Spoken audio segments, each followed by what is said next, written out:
Rule 8. Action to avoid collision. Rule 8A. Any action taken to avoid collision shall be taken in accordance with the rules of this part, and shall, if the circumstances of the case admit, be positive, made in ample time, and with due regard to the observance of good seamanship. Explanation. This paragraph tells you that any collision avoidance action must be positive, a firm, clear, and decisive action, not hesitant, not minimal. In ample time, you must act early. Acting too late reduces available options and increases danger. With good seamanship, your action must reflect professional judgment, taking into account vessel characteristics, traffic density, sea visibility conditions, surroundings. In simple terms, avoiding collision requires timely, strong, and professional actions based on good navigational practice. Rule 8B.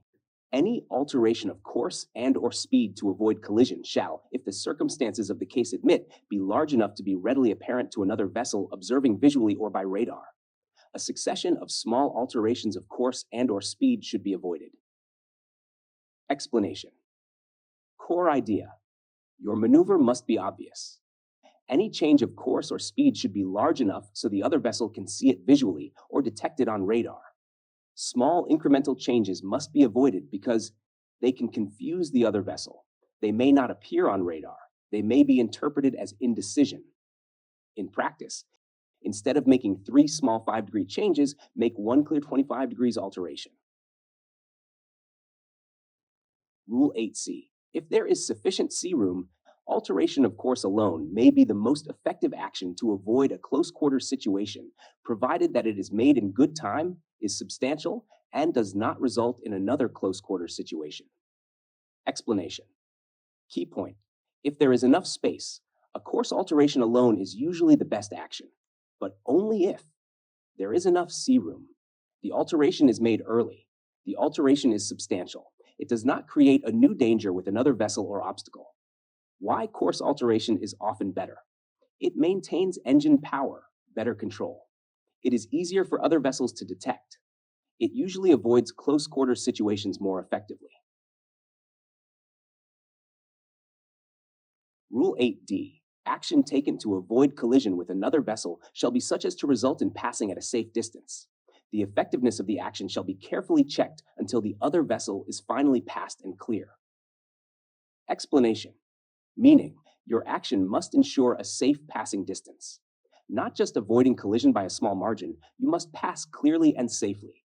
You must continue monitoring the situation until the other vessel is finally passed and completely clear.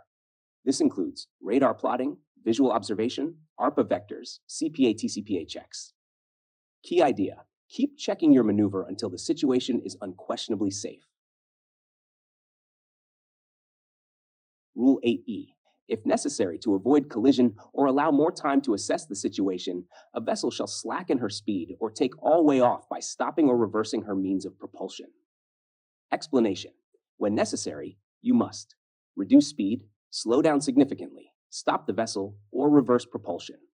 This is required when you need more time to assess the situation. Course alteration alone is not enough. Collision risk remains unclear. Why this is important? Speed reduction buys time and increases safety margin. Many collisions at sea happen because vessels maintain too much speed in unclear situations. Rule 8F. Explanation. This paragraph deals with vessels that must not impede the passage of others, e.g. in narrow channels, traffic separation schemes, or when interacting with vessels that have special rights. F1. A vessel which, by any of these rules, is required not to impede the passage or safe passage of another vessel shall, when required by the circumstances of the case, take early action to allow sufficient sea room for the safe passage of the other vessel. Explanation. A vessel that must not impede another must take early action to give enough sea room. Meaning, do not wait until the situation becomes close quarters. Your duty begins long before there is risk of collision. F2. A vessel required not to impede the passage or safe passage of another vessel is not relieved of this obligation if approaching the other vessel so as to involve risk of collision, and shall, when taking action, have full regard to the action which may be required by the rules of this part. Explanation. Even if risk of collision develops, your obligation not to impede still applies. You must consider all relevant steering and sailing rules. Take proper action like any other vessel. Remember that not impeding does not disappear when CPA closes. F3.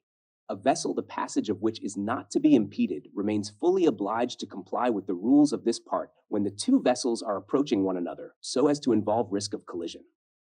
Explanation. A vessel whose passage must not be impeded still must follow all Colreg rules, is not allowed to ignore responsibility just because it has priority, must take proper collision avoidance actions if danger arises.